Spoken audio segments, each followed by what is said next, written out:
Hello and a very good evening to you. Thank you so much for joining us here on KTN Prime as we begin yet another week. I do hope you had a good Monday and that there were no Monday blues for you today. Well, a university is the place that a nation looks to for its future leaders, a community that produces many of its best and brightest nation builders. But when the largest of such institutions in Kenya is dogged by reports of violence and crime, with grave accusations being hurled at student leaders, questions must be asked. Now on KTN Prime tonight, we speak to Babu Owino, chairman of the Students' Organization of Nairobi University, as he responds to allegations that he is part of the problem when it comes to crime on campus. Welcome to the program. Here are the rest of the day's headlines.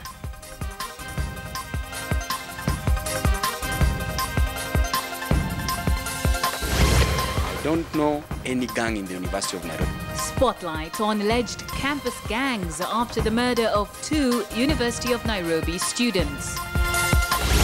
They should appoint a team of forensic auditors to investigate the ministry. And for and against, Cabinet Secretary Anne Waiguru on the NYS saga. The regulations were made by this commission. We understand them, we apply them. I don't want to be accused. I say, switch off your microphone. Drama as police boss faces the Kabuludi Commission for the second time.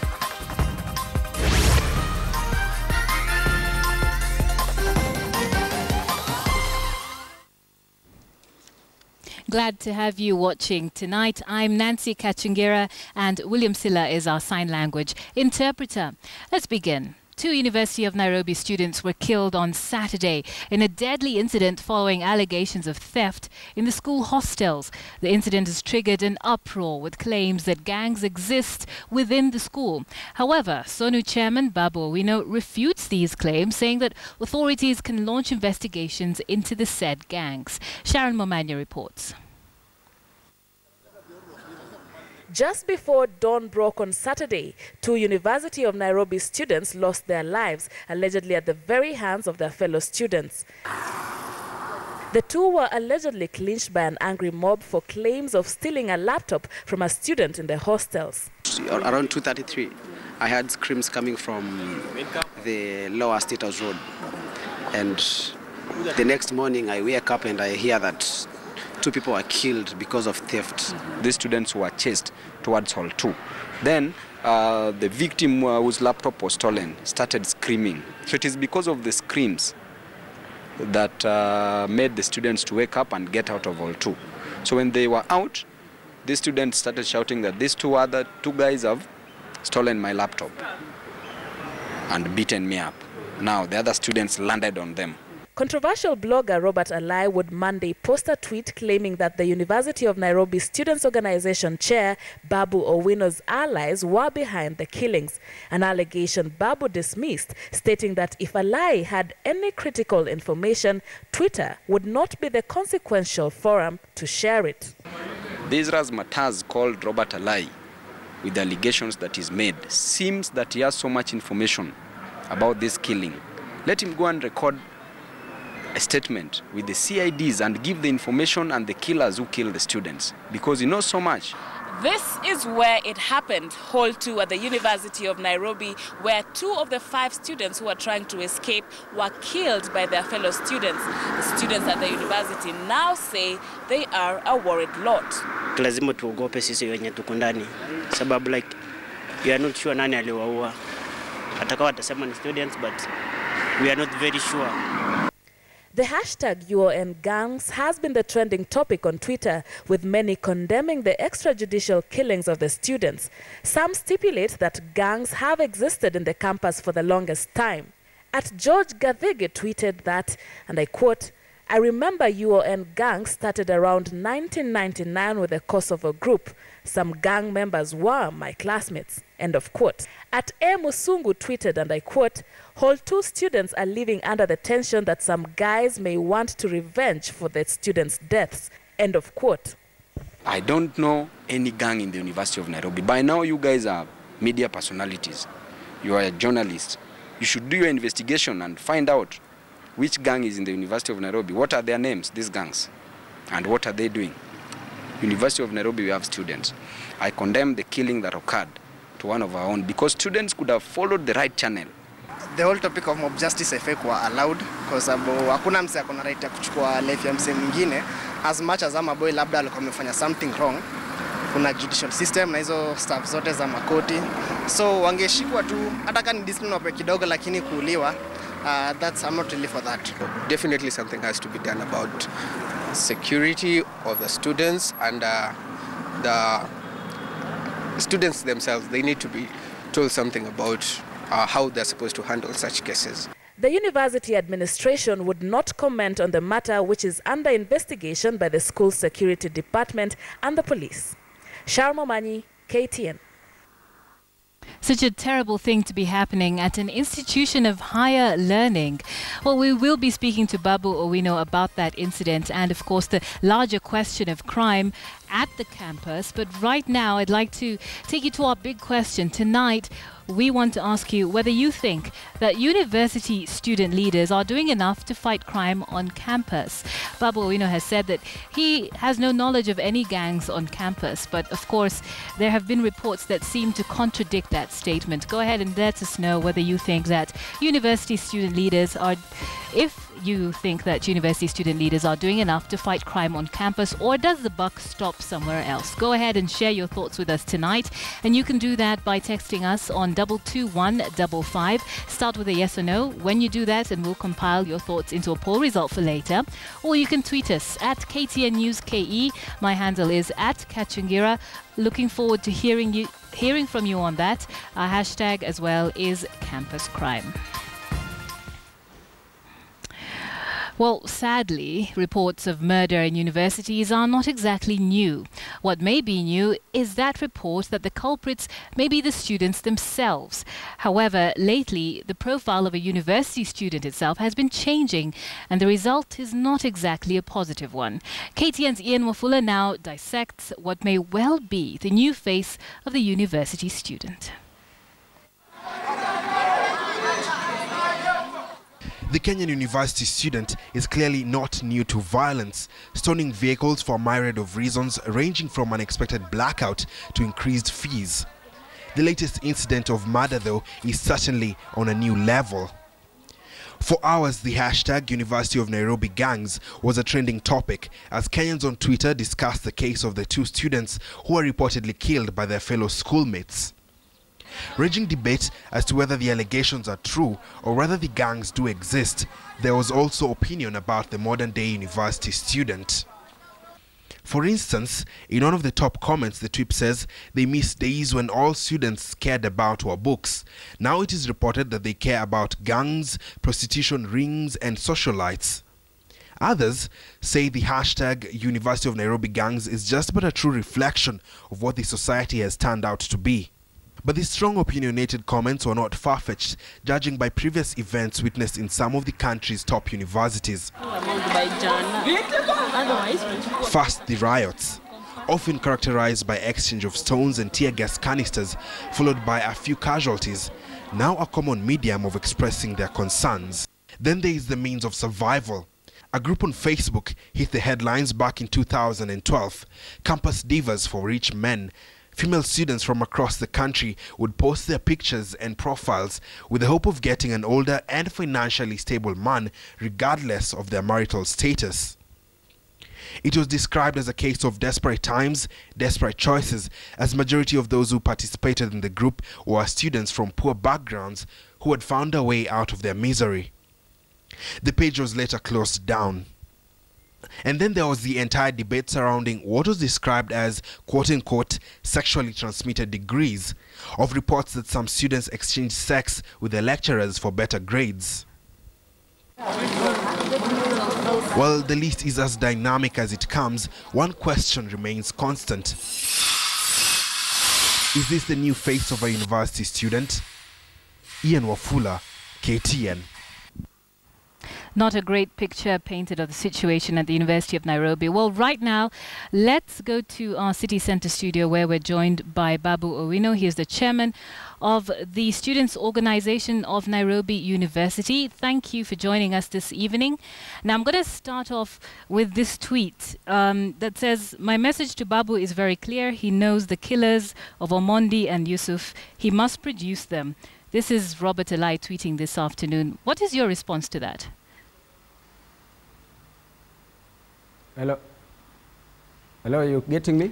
Yes, we can hear you. Did you hear my question, Babu? Just repeat it. All right. So I was referring to a tweet from Robert Alai earlier today, and he says, "My message to Babu is very clear. He knows the killers of Omondi and Yusuf, and he must produce them," referring to that incident on Saturday where 2 students were killed at the university.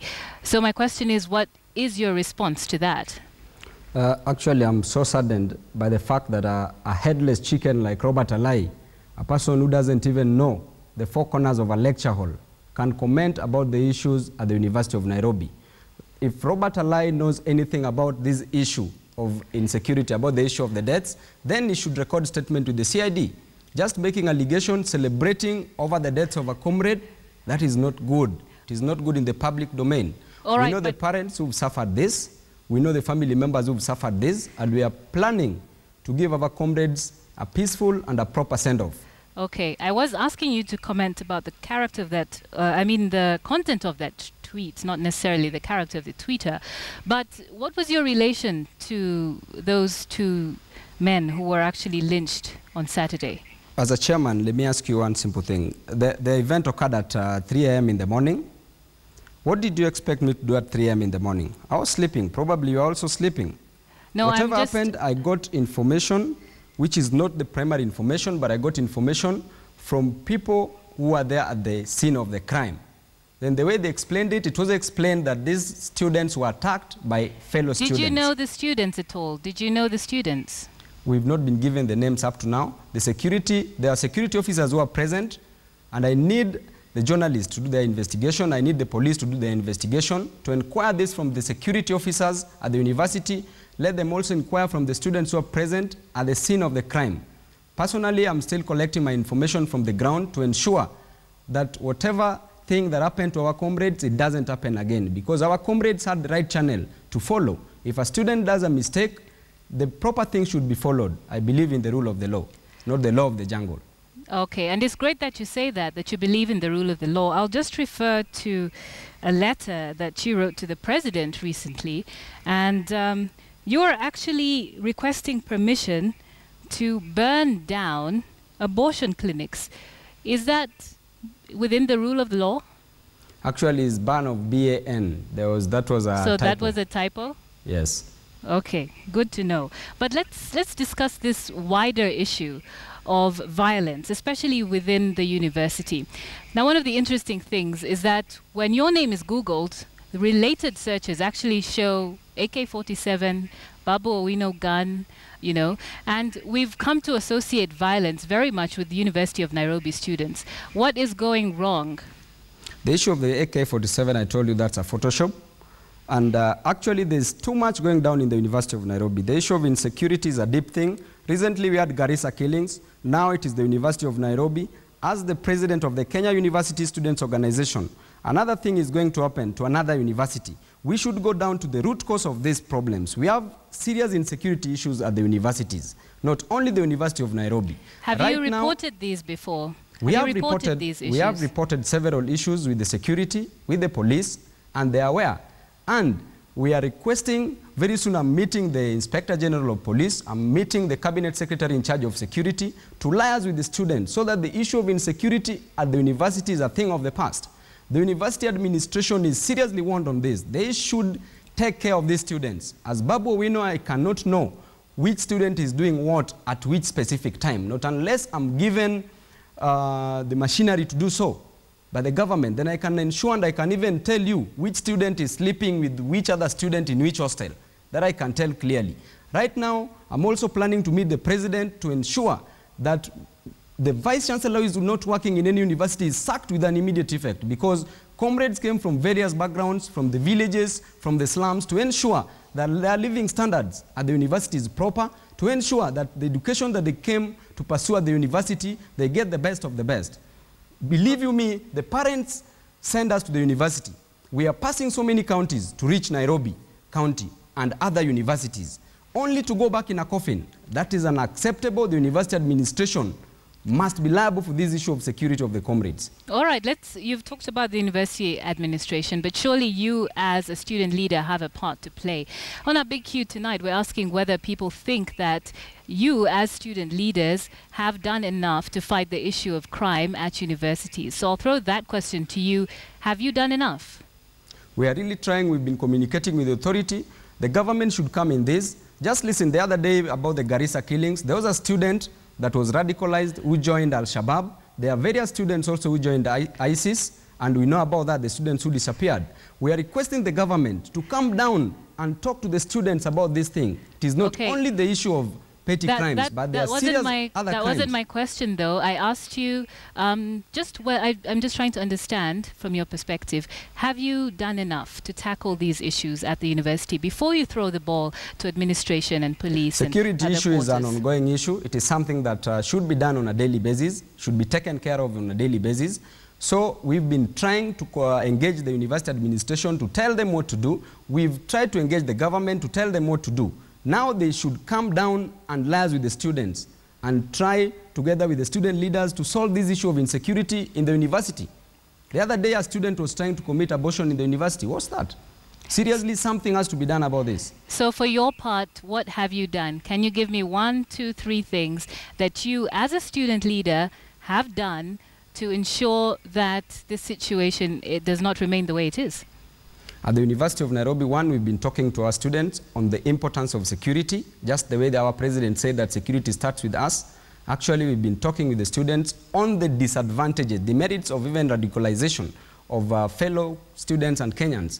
As Babu Owino, we've also ensured that the security lights within the university compound are ensured when the administration refused at a point to give us a patrol car. Right now, at the University of Nairobi, there is a patrol car, but that is not enough. More has to be done. We've written to the government through letters we've communicated to ensure that there are at least police posts in every campus so that the issue of insecurity can be curbed. And these policemen, we said, should be friendly to the comrades. This will help solve the issues of insecurity at the university. All right, but you still maintain that there are no gangs at the university in spite of this security situation that you're talking about? As Babu Owino, I told you clearly that I'm a chairman of the good and the allegedly bad students. I'm a chairman of the comrades, elected by the comrades. Are there gangs at the University of Nairobi? Just listen. So many things happen at the University of Nairobi, ranging from at the University of Nairobi and other universities, ranging from radicalization to issues of petty theft, now murder. Look at everything that is happening.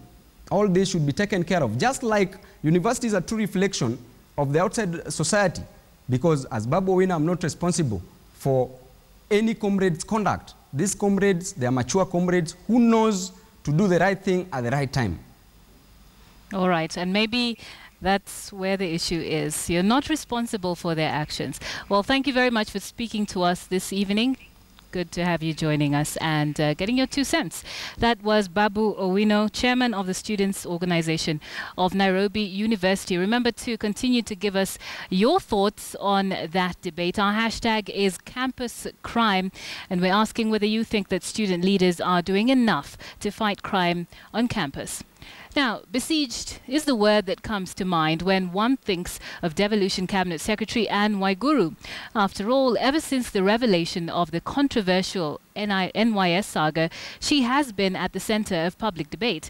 And tonight, former Prime Minister Raila Odinga maintains that the CS should be probed, even as scores of youth turned up at a peaceful demonstration in support of Waiguru. The storm that has rocked the Jubilee administration over the unfolding corruption saga at the Devolution Ministry continued today, as court leader Raila Odinga called for the immediate suspension of Devolution CS Anne Waiguru. Raila says that Waiguru should not be in office as investigations over the attempted theft of funds from the National Youth Service commence, adding that the CS should also be personally probed for her role in the matter. At the same time, Raila castigated the Jubilee administration for what he said was an irresponsible way of handling crisis situations. Whenever somebody comes up with facts and say this, they end up throwing accusations. Oh, you are not clean, you are not so and so. That does not make the thing right. See, the Jubilee should actually get away from this idea of trying to do a counter accusation, because they are not addressing the issue that I was talking about. Raila's statement came 3 days after Waiguru admitted the NYS was under investigations over 826 million shillings in fraudulent transactions. Waiguru claims that fraudsters logged into the government electronic system by night and tried to make huge falsified payments before they were discovered. She also claims that her ministry stopped the transactions before they were made, maintaining that not a single cent had been lost, a claim reiterated by her PS engineer Peter Mangiti, who has also been adversely mentioned in the saga. Mangiti says the issue has been blown out of proportion, insisting that payments that were made were for services already offered, but declined to comment any further on the issue. The matter now is in the hands of the relevant oversight institutions of the public, and I wouldn't really like to make a comment at this moment in time about it, because it's under investigations. Did they have to wait for a whistleblower to discover that that was the case? So the more they speak, the more they confirm the need for forensic audit. As that unfolded, youth working for NYS came out to defend the embattled CS. The youth from Kibera held peaceful demonstrations in the CBD, claiming that Waiguru is being unfairly targeted, adding that the allegations made against her are politically motivated. Anne Waiguru amefanya kazi yake, lazima heshima yake apate. Kwa hivyo Anne Waiguru juu. Ametusaidia sana pale mtaani, tulikuwa hatupati kitu sisi mavijana. Ilikuwa kazi kwa vijana, pesa kwa wasee. Sasa ni kazi kwa vijana, pesa kwa vijana. If today these guys go back to radicalization or go back to mugging and carjacking, where are we heading to?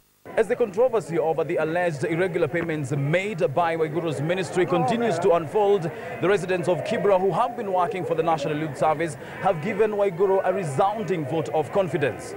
Wilson Buru, KTN, Nairobi.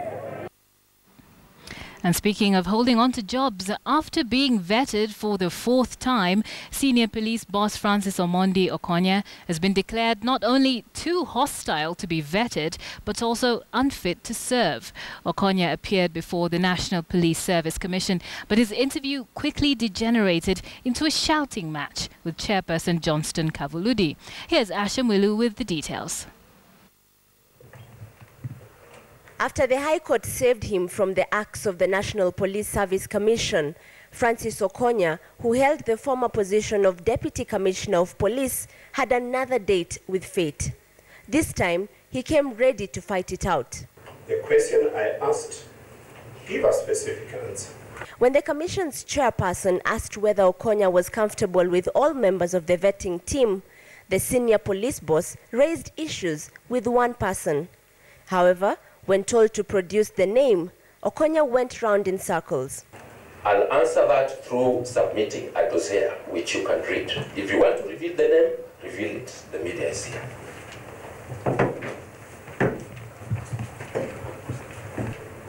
The arguments you've started, even before the commission begins to vet you, are uncalled for.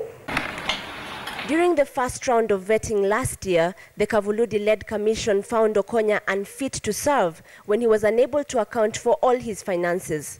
But after challenging the decision legally, the High Court ruled that he be vetted afresh. And I don't believe that it is only through loan that you can acquire property. I've acquired my property through savings. This time round, Okonya failed to impress the vetting team after failing to avail documents he had been requested to submit. So answer my question and we move on. I would like to proceed in the best way I can present. You proceed in the manner the chair directs. Mr. Okonya. Chair, we have rules in this country that also deal. Switch off your microphone. That also deal with. Switch off your microphone. I don't want to be accused. I said switch off your microphone. 3 more officers, Karuti Laibuta, Jason Wilson Bithi, and Abdallah Hussein were vetted, while senior police boss who led the GSU team during the botched Westgate operation, James Thati, failed to appear for his interview. The commission will decide his fate. Asha Mwilu, KTN. Well, that would probably top a list of things not to do in an interview. Now, the Central Bank of Kenya has lifted the suspension of 13 money remittance firms 4 days after President Uhuru Kenyatta ordered a review of regulations governing their operations. The firms that are known as Dahab Shil were shut down after the Garissa attack, where 148 people were killed by the Al-Shabaab. They were on a list of 85 entities with alleged links to the terror group. The Dahab Shil network operates in 126 countries, including Kenya, the UK and the USA. Now let's remind you of our big Q. This evening we're asking you whether you think that student leaders are doing enough to tackle crime at universities, specifically the University of Nairobi. Campus crime is our hashtag. Thank you for your feedback, which is coming in pretty fast. We've got one from Kombo Mzalendo, and you say no. Student leaders use these gangs to survive by intimidating administration. And there's another one here from Stanley who says student leaders have absolutely no control over the students they represent. It's sad what higher learning institutions have become. And I think a lot of people would agree with that last sentiment. We'll keep your thoughts coming. Go ahead and tweet us at KTN News KE. My handle is at Kachungira. Hashtag is Campus Crime. Or send an SMS to 22155. I'll be looking at more of those later on in the program. Do stick around. We've got lots more coming up on KTN Prime. Just ahead, one-on-one with the chairman of the Council of Governors, Peter Munya. Welcome back to KTN Prime. Thank you for staying with us. The chairman of the Council of Governors, Peter Munya, is accusing the Ministry of Health of insincerity over the controversial lease of cancer diagnostic machines to the counties. Speaking to KTN's Aaron Ocheng, Munya, however, did maintain that challenges currently faced by the counties are mere teething problems that will eventually lead to the success of devolution in Kenya. Governor Peter Munya, first of all, congratulations on your election as the chair of the Council of Governors. Will it be difficult for you to fill the shoes of your predecessor? Well, I don't think so, because Isaac Ruto was the team leader, so we've been working with him. Even when he was chairman, he wasn't working alone. I'm one of the people who was working very closely with him, especially on legal matters, having been the chairman of the Legal Affairs Committee. So he did a great job. Our intention is really to build on the work started by Isaac Ruto. 2.5 years later, would you say devolution is in progress? We've come from far. I think looking back 2 years, counties have done well. Compare the challenges. I know sometimes people talk about the challenges that are existing, like in the health sector, and they say counties are not doing well. Compare what's a government that has been there for 50 years, still having challenges. Not just in healthcare. They have challenges in healthcare, they have challenges in infrastructure. Compare that with a baby that is only 2.5 years old. I think counties are doing well.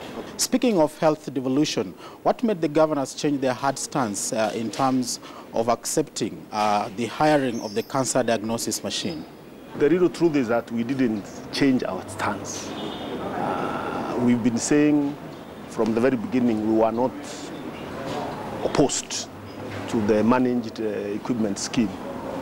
We only required certain issues clarified and certain challenges in the implementation also clarified.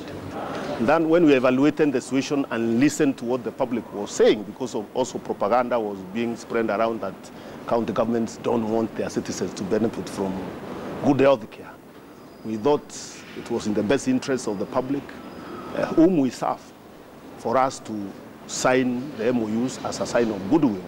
And then on the basis of that, we can invite the government for a discussion on the other pertinent issues that are still affecting the project. Our calculations are that it is possible to buy those machines in 3 years than leasing them and paying colossal sums of money, that 18 billion in 7 years, and still you don't own the machines. So our first disagreement over the project was it was too expensive. Some quarters allege that health has become a difficult issue in the counties and it should be taken back by the national government. What is your view on that? Yes, we've had those voices of people who are very skeptical in terms of the ability of counties to run health. But if you look at the situation the health sector was in before counties came in, the health sector has been improving. It has been improving compared to the situation before devolution, when you could not find medicine in health centers. People are only going there, they are given prescriptions, and then they are sent to the private clinics to buy health care. County governments have streamlined the health sector in a big way. In fact, some of the machines we are being told will be hired, many counties have hired. Meru is one of them that has hired most of those machines, has bought actually and installed most of these machines. Nyeri has bought and installed. Kisi has bought and installed. So this is story that healthcare should be taken back to the government is not based on the reality on the ground. The other stakeholder who has been making a lot of exaggeration on the status of healthcare is the national government, because the national government wants to decentralize. We have a government that does not believe in devolution. And I would want to say that with a very straight face. Many of the challenges we have been facing as counties is because the national government is not providing the conducive environment for devolution to take root. Blame game all the time, uneasy relationship, a very hostile environment that the national government has provided that has actually made the situation very difficult in entrenching devolution. Look at the resources they are giving. Look at the money that is still being left in the national ministries to deal with county functions. It's a clear indication they are not very comfortable with the involved system of government, and we know there has been, from day one, there has been a plan to take back, especially level 5 hospitals, back to the national government. And therefore, the idea that counties are not doing well in health, therefore take it to the national government, is not bound by the facts, and it is not realistic. And it can't happen anyway, because devolution of our function is a constitutional process which was concluded, and there is no way you can turn it back. If you want to take back a function, you require a referendum. That's what the Constitution says. So you can't turn it back through a legislation like they are trying to do, because I'm told there is a bill, an old bill now pending in the National Assembly, whose intention is to take back, to clone back some of the functions in health. It can't happen. Thank you very much. Thank you. Now, as one-on-one on the second part of that interview that we'll be airing tomorrow, Munya talks about the Pesa Mashinani initiative, and he says governors will work with any institution, including the opposition, to ensure that the county allocations are increased. Be sure to catch that interview tomorrow right here on KTN Prime. We're taking a short break right now, but on the other side of that break is business. Stay with us. And a warm welcome here on KTN Business. My name is Abi Agina. We begin with some good news for farmers as cash-strapped sugar miller Mumias could be set for better days as the government finally committed to release R1 billion shillings to bail out the company. The shot in the arm will come as welcome relief for Mumias that requires an estimated 5 billion shillings to turn around its fortunes.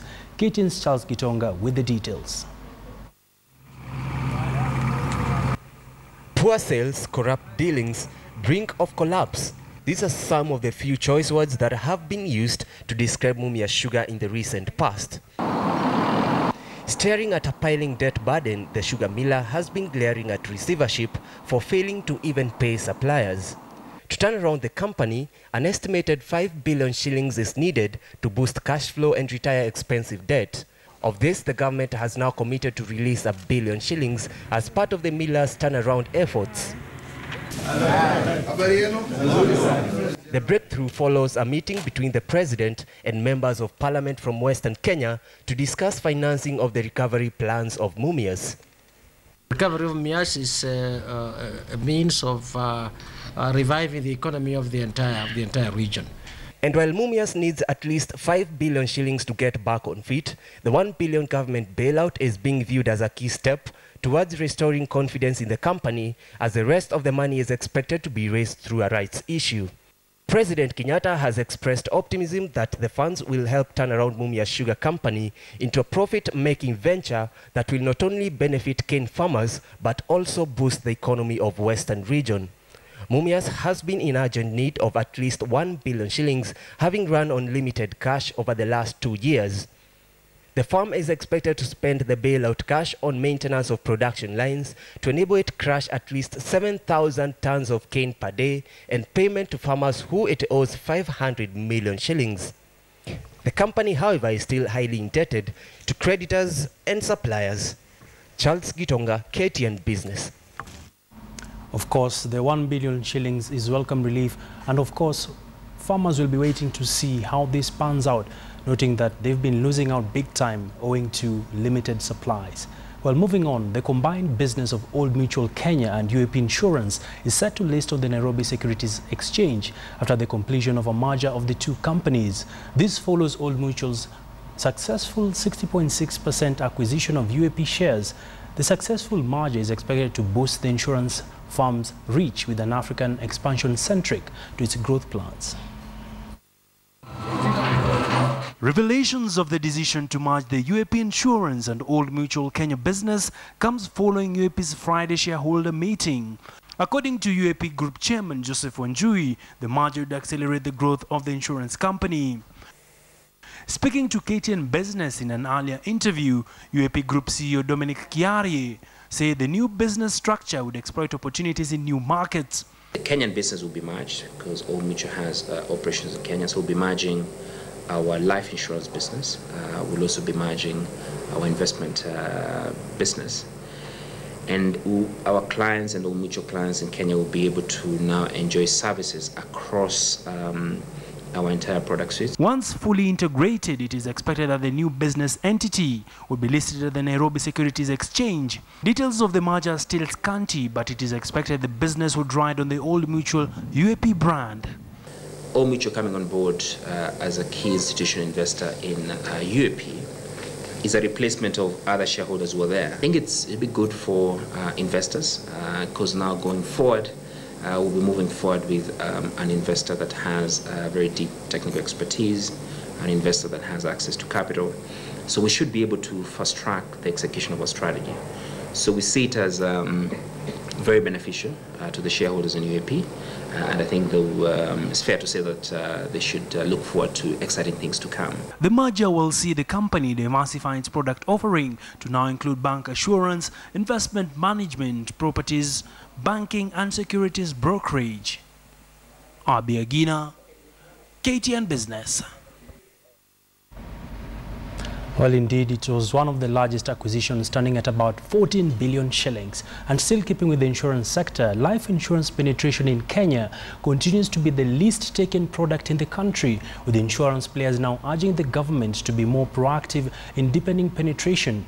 During the 5th Annual Insurance and Reinsurance Conference being held in Nairobi, lack of innovative products that resonate with customers emerged as a key challenge towards insurance uptake in the country. KTN's Philip Kitani was at the conference and now brings us this report. Among the most talked about topics in the insurance industry is the low penetration and spread of the business, limited knowledge of its products, limited reach to the informal sector, the perception that insurance is expensive, and the fear of not being able to service it continuously are some of the factors hindering insurance penetration. Despite its importance, the penetration of life insurance has continued to remain dismally low at 1.3% in Kenya. With the growing middle class, the uptake of insurance is increasing, and I think in the next 5 years we should be above 5%. For insurance providers, much more could be done to deepen the penetration. When economies are, or the GDP per capita is relatively low, the amount of insurance penetration is also relatively low. And most emerging markets are then sitting in that sort of space at the bottom part of the S-curve band. Currently, the penetration of general insurance stands at 1.9%. The government has been urged to stimulate savings by offering more tax breaks on insurance premises paid by individuals and corporates, and give tax incentives to providers. A strong family tree, focus on education, a keen desire to acquire wealth, membership in SACCOs, and human capital are favorable factors for insurance penetration. The SACCOs are a great avenue also for insurance penetration. Devolution is also a fantastic avenue to grow your footprint around the country and ensure that you can be felt in many different parts of the country and bring in relevant products. Key factors identified in the race to increasing the penetration of life insurance in Kenya include a strong sales and distribution network combined with simple, pre-underwritten, inexpensive package products with simple and affordable premiums, payment channels to address the need of the masses. Philip Keitany, KTN Business. Many thanks there, Philip Keitany. And with that, that's the end of our business news for today. Let's make a date tomorrow, same time, same place. My name is Abi Agina. Coming up next is sports. It's time for KTN Sports. My name is Lynn Washira. We kick off the bulletin on a soccer note where AFC Leopards goes into a funds drive and annual general meeting next week at Divided Den. Embattled Organizing Secretary Timothy Lulumbi has been forced out of office, with Asava Kadima and a section of the executive committee terming the interim body that was formed to manage the club following Chairman Alan Kasavuli resignation illegal. Hassan Juma reports. Will the real AFC Leopards officials please stand up? This seems to be the chorus from the many Leopards fans across the country. Factions have divided the club in the middle, and players and the technical bench are now threatening to leave the Ingwe Den even as the management team holds on to their contracts. Logarosik is still the coach of the team. We haven't parted ways. We haven't released any player so far. But we are hoping we'll be able to add a few players before the close of the window. The club has not honored players' salaries for the past 4 months owing to lack of funds. Mumias Sugar has not been meeting its contractual obligation due to its own financial predicaments. And the club now hopes Tuesday's funds drive will come in handy. Watu wetu sijui ni nini natufanya. Mara unasikia huyu ni mwisuka, huyu ni mwitaho, na wote wako haya, unaona? So, sisi hawana pesa, kelele tu. So, sijui ni njia gani sisi Waluhya tunayo, let me say that. They termed the formation of the caretaker committee led by Chairman Amin Walji as an illegality. Since AFC has a constitution and the chairman resigned, it doesn't mean the other remaining four officials cannot run the club. Elsewhere, Makadara football teams have settled their affiliations fee to the National Association.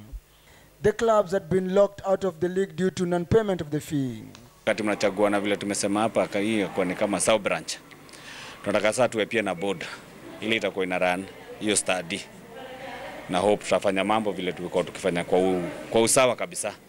Kumekuwa na issues kidogo hapa Makadara za matimu. Zile zilicheza tournament nyingine, but nimezungumza na Ragos. Kesho kila timu iende chukue cards zake. Ata handle. There are plans to renovate the Jericho grounds that is home to most of the county teams.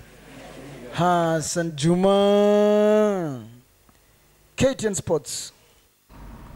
Harambee Stars and Southampton midfielder Victor Wanyama believes Harambee Stars can qualify for the 2017 Africa Cup of Nations if they rectify on their past mistakes and focus on training.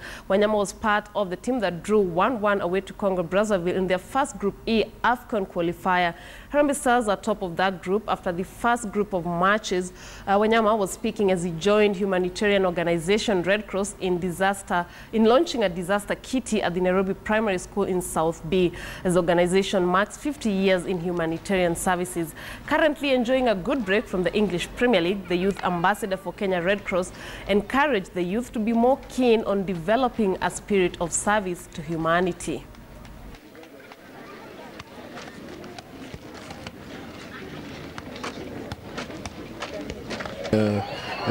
Lesson to learn, because we have seen the mistake we have done from the past games. So I believe when we rectify on the training ground the mistake we have done before, we will make it to the AFCON. And away from football matters, organizers of the Safaricom Lewa Marathon say the Conservancy is ready to welcome thousands of runners and fans who are set to grace the 2015 edition of the race this Saturday. 1,400 runners, up from 1,200 runners, are expected to take part.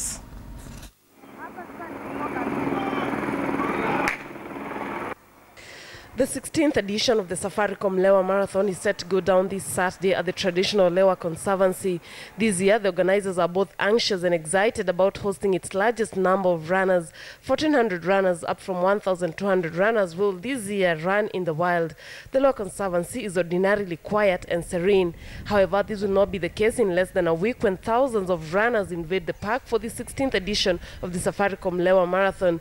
For there to be a peaceful coexistence between humans and wildlife, the organizers insist that 1,400 runners is the maximum number the race can get to. We have to restrict the numbers for medical and security reasons. Basically, we have to ensure the safety of each runner. And the number between 1,200 and 1,400, we know with a certain number of helicopters we can lift off people who have medical emergencies. We have enough people, security members around the course to monitor the runners. We have enough aeroplanes in the air. If we then start doubling or trebling the numbers, the amount that we have to then provide in terms of security trebles in step with that, and the cost then of putting on the event just becomes too huge as well. Despite the restriction in numbers that may seem as a challenge to the growth of the race, Lewa Marathon race director Sarah Watson says the marathon has realized its core purpose of raising funds for wildlife conservation. Some of the challenges the organizers face every year is ensuring security as runners and fans get to interact with the wildlife. And well, that's how we wrap up tonight's edition of KTN Sports. Yeah, my name is Lynn Washira. Be sure to join us tomorrow for another comprehensive edition of KTN Sports. Good night, enjoy the rest of your viewing, and of course, keep it KTN.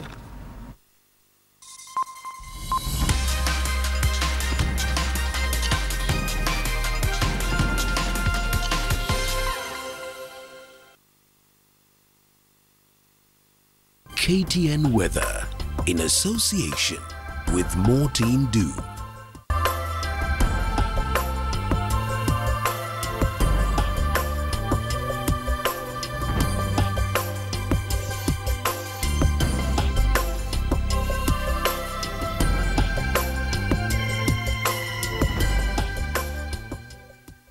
Mama has Morteen Doom, which makes mosquitoes go away and not come back the whole night. So you get a peaceful night's sleep all night long. Morteen Doom. A peaceful night is a Morteen Doom night.